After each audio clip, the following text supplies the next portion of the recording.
ጥንታዊ ኢትዮጵያውያን እናትና አባቶች ሊያስረክቡን የፈለጉት ኢትዮጵያ መንፈሳዊ ናት፣ ስጋዊ አይደለች። ልድገመው። ጥንታዊ ኢትዮጵያውያን እናትና አባቶች ሊያስረክቡን የፈለጓት ኢትዮጵያ መንፈሳዊ ናት፣ ስጋዊ አይደለችም። አዎ ስጋችንን የምናመቻመችበት ሳይሆን ለቅዱስ መንፈስ የተገዛ ማንነት ያለበት ሀገር ነበር ሊያወርሱን የሞከሩት። ለዛ ነው ቅድስት ኢትዮጵያ ሲሉ የሰየሟት። የሰው ልጅ ሁሉን ሊያግበሰብስ፣ ሊያጋብስ፣ ሊያካብት እንደፈቀደው እንዲሆን ሳይሆን ሁሉን የፈጠረውን የአምላክን ባህሪ በተፈጥሮ ውስጥ በመረዳት ከነፋስ፣ ከፀሐይ፣ ከዝናብ፣ ከአየር፣ ከእጽዋት፣ ከእንስሳት፣ ከፍጥረታት ተምረውና አጥንተው በጠልፎ መጣል ላይ ሳይሆን በህብረት ላይ የተመሰረተ ስብዕናና ፍልስፍና ያላት ሀገር። ስለ የትኛዋ ኢትዮጵያ ነው የምታወሪው እንደምትሉኝ እርግጠኛ ነኝ። ለእኛ ለከተሜዎች ለምንድን ነው ኢትዮጵያ ግራ የምታጋባን ነው? የወላጆቻችን ትርክትና እሴት ሌላ፣ ማንነት ሌላ፣ የተከበረ የተቀደሰ የተለካ፣ የኛ የተማርነው ሌላ፣ ስለ ቁጠባ፣ ስለ ሀብት፣ ስለ ንግድ ሌላ፣ እየኖርን ያለነው መንገድ ሌላ፣ ዓለም እየኖረበት ያለበት መንገድ ደግሞ ሌላ። ነገር ግን ከዘመን አቆጣጠሯ እስከ ቋንቋ እስከ ፊደሏ እስከ ህይወት መርዋ ይህቺ የተቀደሰች ሀገር ቅድስት ሀገር ኢትዮጵያ ማነች? እስቲ ወደፊትና ወደኋላ። ይህንን ሚስጥር ማወጋችሁ በአንድ ታሪክ ላይ ተመስርቼ ነው። ይህቺ ከጎኔ የቆመችው ፕሮፌሰር ናት። ይህቺ ፕሮፌሰር አንድ ቃልን ትለኛለች። እኔ የኢትዮጵያ ኦርቶዶክስ ቤተክርስቲያንን አልወዳትም አለች። ቱ ቢ ኦነስት አይ ዱ ኖት ላይክ ኢትዮጵያ ነው። ታዲያ በባንዲራዬ ቀለም የለየችኝ ፕሮፌሰር ለምን እንደጠላችኝ ልነግራችሁ። አማኝ የበዛባት ሀገር ለማንም አትመችም፣ ለአማኙ ካልሆነ በቀር። እንዴት? እውነተኛ አማኝ ከበዛ ሁለት አካላት አይጠቀሙም፣ መንግስትና ባለሀብት። እንዴት? ሃይማኖት ያለባት አላልኩም፣ የአማኞች ብዛት፣ እውነተኛ አማኞች ብዛት ያለባት ሀገር ኢኮኖሚውን አትጠቅም። እንዴት እንበል?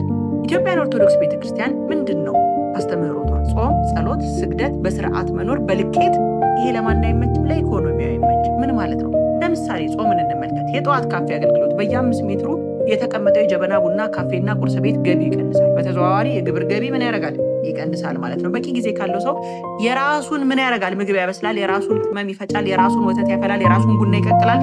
የታሸገ ቡና፣ ወተት፣ እንዶሚ ምናምን አይበላም። ስለዚህ ለማን አይመችም?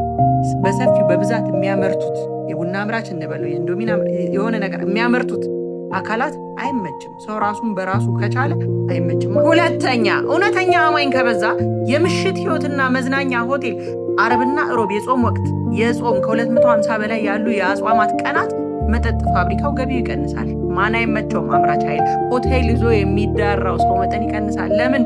የጋብቻ ቅድስና፣ ከዝሙት መቆጠብ፣ ከስካር መቀነስ፣ ዘፈን ኃጢአት ነው፣ ዳንኪራ፣ ጭፈራ፣ እነኚህ ሁሉ ሴተኛ ዳሪነት ይቀንሳል። ይሄ ማለት ኢንፎርማል ኢኮኖሚ ይጠፋል ማለት ነው። ይሄንን ማን አይመቸውም? ሁለት አካላት፣ መንግስትና አምራች ኃይላት። ሶስተኛ በሃይማኖታዊ የሚሆን በባህላዊ ስርዓት ጠጅና ጠላ፣ ቦርዴና አረቄ ከቤት ውስጥ ከወጣ በጅምላ መጠጥ የሚያመርቱት አይመቻቸው። ገበሬውን ራሱ አርሶ ራሱ ምግብ ችሎ ወይም ደግሞ የራሱን ልብስ ከጠለፈ፣ የራሱን ጫማ ከሰራ፣ የራሱን ከብት ካረደ ከበላ፣ የራሱን መጠጥ ከጠጣ ገንዘቡን የገበሬውን ገንዘብ የህዝቡን ገንዘብ አትቀምሰውም። የራሱን ቤት ራሱ በዘራው ሳር አጭዶ ሳር ክዳን አድርጎ የራሱን ቤቶች ከሰራ፣ በራሱ ከብቶች እበት ከለቀለቀ ማን ሲሚንቶውን፣ ቀለሙን፣ ታይልሱን፣ ፌሮን ማን ሊገዛ ነው? ማን ሊገዛ? አምራች ኃይል ምን ያደረገው? አይመቸውም። ግብር ሰብሳቢ አካል አይመቸውም። ለማንም አይመችም። ስለዚህ ይህ ትስስር መላላት አለበት። እኒህ ደግሞ ወደ ውበትና ጌጣጌጥ ኢንዱስትሪው እውነተኛ አማኝ ከሆነ ቀለሙን፣ ዊጉን፣ ሊፕስቲኩን፣ ጌጣጌጡን ልክ እንደኔ ከንቱ ያልሆነው አይገለገልም። ለምን? በአማኙ በኩል ይህ ነገር የተከለከለ ነው። በስርኩል ብቻ የምትዋብ ሴት ባለችበት፣ ከከብት በናጡት ቅቤ የሚዋብ ፀጉር ባለበት ማን ፕሮዳክቶቹን ሁሉ ሊገዛ ነው? ስለዚህ አምራች ኃይል ምን አያደርግም? አይመቸውም።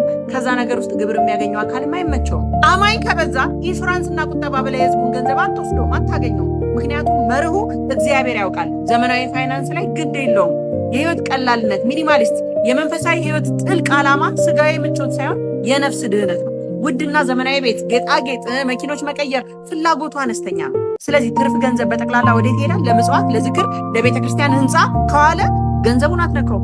አማኝ በዝቶ አጽዋማት ከተከበረ ሰርጉ፣ ልደቱ፣ ድግሱ፣ ፎቶ፣ ቪዲዮ፣ ኬኩ፣ የማሽን ግብአቱ፣ ኢቬንት ኦርጋናይዘሩ ከዘይቱ ጀምሮ እስከ ዲኮሩ፣ እስከ ሙሽራው ሱፉ፣ እስከ ቀሚሱ ሁሉም ነገር ይቀዘቅዛል። ስለዚህ ለማን አይመችም? ለግብር ስብሰባና ለአምራች ኃይል አይመችም። ይሄን ብላና የናት ብላ ደግሞ ሃይማኖት ይከለክላል። ታዲያ ይሄ ለአምራች ኃይሉ ችግር ነው። አሳማውን፣ ፈረሱን፣ አህያውን፣ ጊንጡን፣ እባቡን አልበላም ይላል። ሃይማኖቱ ይከለክላል። ሸኮና ክፍት፣ ሸኮና ድፍን። ስለዚህ ይህ ለማን አይመችም? ለአምራች ኃይሉና ትርፍ ለማግኘት ግብር ለማግኘት ለሚፈልገው አካል አይመችም። እንቀጥል ደግሞ ለኪራይና ለንግድ የቤቱ ባለቤት አማኝ ከሆነ ለባር፣ ለቁማር ቤት፣ ለዝሙት አላከራይም ይላል። ይሄ በተዘዋዋሪ ማንን ይነካል? ኢኮኖሚውን። ደርሶ ደግሞ ሰንበት ሲመጣ ቤተክርስቲያኗ ምን ታስተምራለች? ናግባ፣ ከየት ከኪዳን ከቅዳሴ የታመመውን ጠይቅ፣ የወለደውን ጎብኝ። ታዲያ የተከፈተው ፓርክ፣ ፊልም ቤት፣ መጠጥ ቤት ማን ገንዘብ ሊያወጣበት ነው? አትመችም። ጨነቀኝ፣ ደከመኝ፣ ጊዜ ተረፈኝ፣ ምን ላድርግበት? ሂድ ወደ ገዳም ሂድ፣ ዘመድ ጠይቅበት በአክፍሎት፣ ወደ ክርስትና እናት፣ ወደ ክርስትና አባት። ገንዘብን ወደ ቤት ወደ ቤተሰብ አውልበት። ነገር ግን አሁን ወዴት? ወደ ሪዞርት ሂዱ። አይመችማ። ወደ ሪዞርት ወደ ገዳም የነበረው አይሆንማ። ገንዘብ ጥቅም የለውማ። አማኝ ከበዛ ለሙዚቃ አልበም፣ ለኮንሰርት፣ ለቲያትር ትኬት 24 ሰዓት ለካፒታሊዝም ፈረቃ አትመችም። ባህላዊ መንፈሳዊ ፈውስ ካላት የራሷ ካላት ጸሎት፣ ጸበል፣ ዘመናዊ ሕክምና ደንበኛ ይቀንሳል። የሞዴሊንግ ኢንዱስትሪ ፋሽን ይቀንሳል። የሽቶ ይቀንሳል። ባሪቲና በማጥንት የምትዋብ ሴት ካለች የኮስሞቲክስ የስኪንኬር ምርት ካልተገዛ እንዴት አድርጎ ግብር ይሰበሰባል? የኦርቶዶክስ መመሪያ ሰርፍ ኮንትሮል ባለው መርካት ኮንቴንመንት።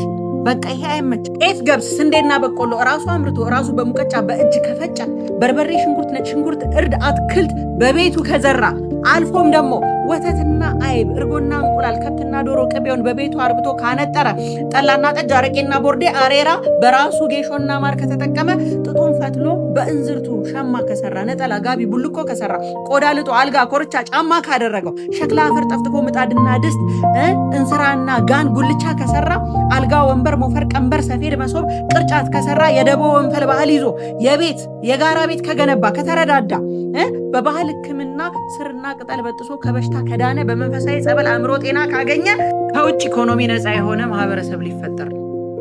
እነሱ ያመረቱትን ሁሉ የመገብየት ግዴታ እንደሌለበት ማህበረሰቡ ሊሰማ ነው። ኮንሱመሪዝም የማይፈልገውን ነገር ሁሉ መግዛት እንዳለበት ማመኑን ሊያቆም ነው። አብዝቶ ማትረፍ የፈለገ አካል ይቺ ቅድስት ኦርቶዶክስ ቤተክርስቲያን እስካለች ማትረፍ አይችልም። ለዚህ ነው ያቺ ምሁር ፕሮፌሰር ይችን ቅድስት ኦርቶዶክስ ቤተክርስቲያን የጠላቻት። የዚህ ሁሉ ህብረት፣ የዚህ ሁሉ እውቀት፣ የዚህ ሁሉ ትውፊትና እሴት ማንነት ያለው ማህበረሰብ መገንባት ምንጭ በመሆኗ ምክንያት። እናማ ጥንታዊ ኢትዮጵያውያን ሊያወርሱ የሞከሩት ኢትዮጵያ መንፈሳዊ ናት። በህብረት፣ በጥምረት፣ በፍቅር፣ በመተሳሰብ አልፎ ጥሎ በማለፍ ሳይሆን አንድ ላይ በማደግ የደቦ ስራ ነበር፣ የደቦ ፍርድ ሳይሆን እና ይህንን ለማለት